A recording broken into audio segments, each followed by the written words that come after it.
আগামী 20 থেকে 23 ফেব্রুয়ারি ঢাকার বসুন্ধরা কনভেনশন সিটিতে বাংলাদেশ টেক্সটাইল মিলস অ্যাসোসিয়েশন ও Yokas trade and marketing service limited Hong এর যৌথ উদ্যোগে শুরু হতে যাচ্ছে ঢাকা আন্তর্জাতিক টেক্সটাইল ও গার্মেন্ট মেশিনারি এক্সিবিশন 2025।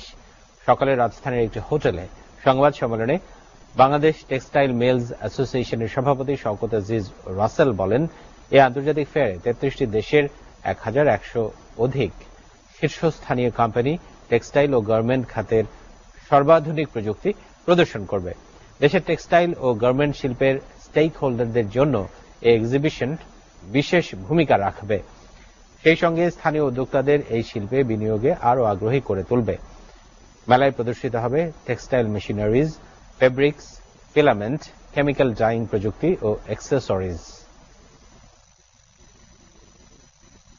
প্যারেলস থেকে শুরু করে অ্যাক্সেসরিজ থেকে শুরু করে যত রকম টেক্সটাইল রিলেটেড মেশিনারি আছে সবই এই ফেয়ারে অংশগ্রহণ করেন।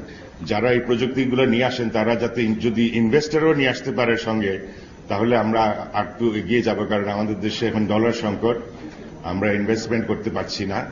তো এখনই সময় বহির্বিশ্বে যারা ধনী লোক আছেন বা যারা ফ্যাক্টরি রিলোকেট করছেন তারা যদি বাংলাদেশে রিলোকেট করে আমাদের দেশ বেনিফিটেড হবে, আমাদের এখানে কর্মসংস্থান হবে।